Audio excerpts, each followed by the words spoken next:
शाज़िया स्वीटी के जलवे देख के काफ़ी हैरान हो जाती है और सोचती है कि आखिर ये सब कुछ उसके साथ कैसे हो गया। कैसे कोई किसी के साथ ऐसे कर सकता है। इस चीज़ की परेशानी में वो पागल सी होने लग जाती है। लेकिन जी अब देखेंगे कि औरंगज़ेब उसको समझाता है कि हमें जितनी जल्दी हो सके ये काम ख़त्म कर देना चाहिए, क्योंकि मुझे लगता है कि ये स्वीटी हमें नहीं छोड़ने वाली और कोई ना कोई ऐसा काम करेगी जिससे हमारी तबाही मुमकिन है। जिसको सुनकर वो कहती है हाँ कि बिल्कुल बात ठीक कर रहे हैं आप नहीं जानते हैं कि स्वीटी बहुत जानलेवा है। वो कुछ भी कर सकती है हमारे साथ, जो हमारी जान लेने की कोशिश कर सकती है वो कुछ भी कर सकती है। यानी कि मैं अपने बच्चों का रिस्क नहीं ले सकती। हकीकत ये है कि मैं अपने बच्चों से बहुत प्यार करती हूँ, इसलिए किसी भी तरह का रिस्क लेना मेरे लिए मुश्किल होता चला जा रहा है। देखिए औरंगज़ेब, जो कुछ भी है सारा काम ख़त्म करके यहाँ से निकलने की कीजिए, क्योंकि मुझे ऐसा लगता है कि यहाँ पे रहना सरासर बेवकूफ़ी है। अगर हम मज़ीद यहाँ पे रहे तो मामला काफ़ी गड़बड़ हो जाएगा और मैं ऐसी कोई भी बात नहीं चाहती हूँ। जिसको सुनकर वो कहता है कि तुम नहीं जानती, तुम्हारे से ज़्यादा खौफज़दा मैं हूँ, क्योंकि हम तो गुड्डी को कुछ कहने का सोचे भी तो हमारे साथ सब बुरा होने लग जाता है। लेकिन क्या करें, मजबूरी है, हमें ऐसा करना पड़ता है। गुड्डी ठीक नहीं है, गुड्डी को जितनी जल्दी हो सके रवाना कर दो। सबसे पहले तो नासिर को यहाँ से भेजो, क्योंकि मुझे लगता है कि नासिर का यहाँ पे जाना बहुत ज़रूरी हो चुका है, क्योंकि नासिर के होते हुए हम कुछ भी नहीं कर पाएंगे। ये बात तो बिल्कुल फाइनल है। जिस पर शाज़ी कहती है कि बात तो आपकी ठीक है, लेकिन नासिर तो यहाँ से जाने का नाम ही नहीं ले रहा, हमारे घर को लेके चिपक कर बैठ ही चुका है। जिसको सुनकर वो कहता है कि हाँ बात तो तुम्हारी ठीक है, लेकिन तुम्हें कुछ करना होगा। ये बात भी बिल्कुल तय है, इसलिए बेहतर यही है कि तुम कुछ करो और अपने दिमाग को ठीक रखो। ऐसा करना बहुत मुश्किल हो जाएगा, वजह बेवजह कोई ना कोई नया मसला खड़ा हो जाता है और मैं कोई भी मसला नहीं खड़ा करना चाहता, बल्कि मैं चाहता हूँ कि हम भी थोड़ा सुकून से जिएं। है ना कोई बड़ा मसला खड़ा हो सकता है और गुड्डी कुछ भी उगल सकती है, लेकिन इन सब चीज़ों में नासिर उसका बहुत ज़्यादा साथ देने वाला है और इस चीज़ का आइडिया दूसरों को नहीं है। शाजिया समझ रही है कि उसका भाई उसके साथ मिलकर इस गुड्डी को नुकसान पहुंचाने में उसकी मदद करेगा, लेकिन वह नहीं जानती कि यही उसकी मदद करने के लिए हर वक्त हमारी तैयार ज़िंदगी है। से हमेशा हमेशा के लिए निकल जाएंगे। इसलिए तुम्हें परेशान नहीं होना है, बल्कि हिम्मत रखो, देख लेना सब कुछ ठीक हो जाएगा।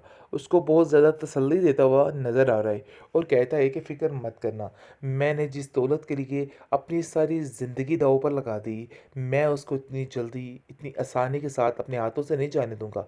ये मेरा तुमसे वादा है। आगे से शाजी कहती है कि भाई ऐसे ना हो कि आपके वादे के चक्कर में हमारी जान ही चली जाए। इस स्वीटी को तो ठिकाने लगाएं पहले, मुझे तो कुछ समझ नहीं आ रही कि मैं क्या करूं। जिस पर फिर उसका वहम देकर उसको साइड पे कर देता है और कहता है कि नहीं, आप लोगों के वहमो गुमान पे सिर्फ और सिर्फ स्वीटी सवार हो चुकी है, इसके अलावा और कुछ भी नहीं है। तुम लोगों को कुछ नज़र ही नहीं आता स्वीटी के बगैर, इसलिए ये बातें सोचने का कोई फ़ायदा नहीं है। शाजिया समझ चुकी है कि यहाँ पे कोई दाल नहीं गलनी है। खैर अब देखेंगे कि वो अब डबल ट्रिपल से भी पहले से भी ज़्यादा गुड्डी के पीछे हाथ धो के पड़ जाती है और कहती है कि तुम्हारी तो इन 2 दिनों में पर ही निकल आई। ऐसा लगता है कि जैसे सदियों से बड़ी ऐशो-इशरत की ज़िंदगी गुजार रही हो। आखिर तुम्हारी ये डैन-डंग कैसे बदले, मुझे तो समझ नहीं आ रही है। लेकिन औरंगज़ेब इन सब बातों को इग्नोर करने की कोशिश करता है और कहता है कि जाओ गुड्डी, ऐसी कोई बात नहीं, तुम रेस्ट करो। सोने की ज़िद और हठधर्मी उसकी जान ले लेगी। पता नहीं क्या कुछ कर रही है और क्या नहीं कर रही है। जैसा कि आप देख रहे हैं कि आफ़ाक ने जो काम उसने अपनी माँ के साथ किया है, वो उसके साथ करके, उसको बेहोश करके उसकी सारी रकम लेने की कोशिश की जा रही है और उस पर तरह-तरह के ज़ुल्म ढाए जाएँगे। लेकिन ये बात सोनी को समझ नहीं आई थी। गुड्डी और हमज़ा समझा-समझा के इसको तक गए, लेकिन इसने उल्टा उनको ही ज़लील किया, उनको ही रुस्वा किया। लेकिन अब देखेंगे कि आफ़ाक जो है वो ऐसे-ऐसे काम करने जा रहा है कि बस ये सोनी याद रखेगी और ये चारों पहलू इसको वही नज़र आएगा। और अब देखेंगे कि फ़िलहाल जो स्वीटी है वो ये सारा माजरा देख रही है। कभी आफ़ाक के आगे नज़र आ रही है और कभी आफ़ाक के पीछे नज़र आ रही है।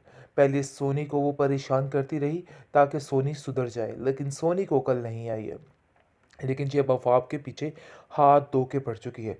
वो अफ़वाह को कुछ ऐसा नहीं करने देगी, क्योंकि स्वीटी उसका वो हशर करेगी कि वो याद रखेगी। क्योंकि वो जानती है कि गुड्डी की कज़न है, अभी स्वीटी को सारा पता है, टेंशन नहीं लेनी है। स्वीटी को सारा पता है कि वो गुड्डी की कज़न है, इसलिए वो स्वीटी जो है अफ़वाह को कुछ भी नहीं करने देगी।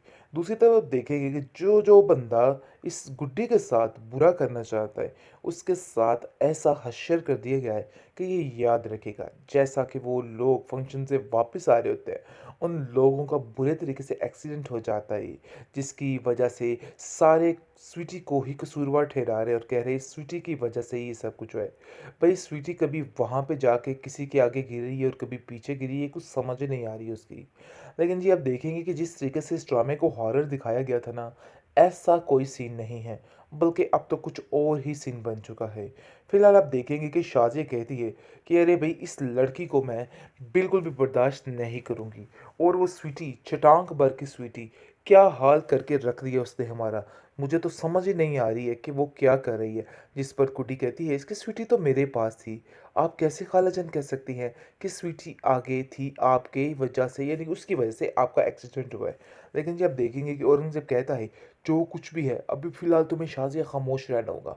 इन सब बातों को करने का कोई फ़ायदा नहीं है, क्योंकि अब इन बातों का कोई भी जवाब नहीं है। क्योंकि वो तो गुड्डी का काम ख़त्म करना चाहता है। इसलिए उसके लिए दिन-रात मेहनत कर रहा है और दिन-रात एक कर रहा है और शाहज़ाद को यकीन दिलाता है, कहता है कि बस कुछ देर और ये सब कुछ बर्दाश्त कर लो। देख लेना कि तुम्हारी ज़िंदगी में कितना सुकून हो जाएगा और ये गुड्डी और स्वीटी हमारी ज़िंदगी से हमेशा-हमेशा के लिए निकल जाएँगे। इसलिए तुम्हें परेशान नहीं होना है, बल्कि हिम्मत रखो, देख लेना सब कुछ ठीक हो जाएगा।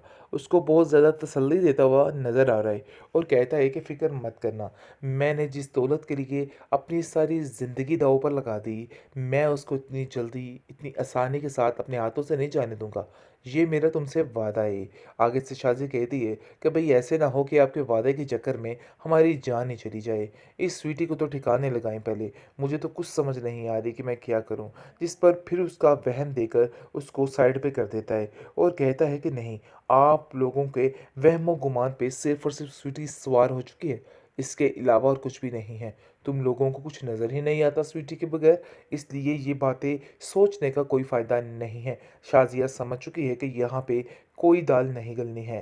ख़ैर आप देखेंगे कि वो अब डबल ट्रिपल से भी पहले से भी ज़्यादा गुड्डी के पीछे हाथ धो के पड़ जाती है और कहती है कि तुम्हारी तो इन 2 दिनों में पर ही निकल आई। ऐसा लगता है कि जैसे सदियों से बड़ी ऐशो-इशरत की ज़िंदगी गुज़ार रही हो। आखिर तुम्हारे ये डैन-डंग कैसे बदले, मुझे तो समझ नहीं आ रही है। लेकिन औरंगज़ेब इन सब बातों को इग्नोर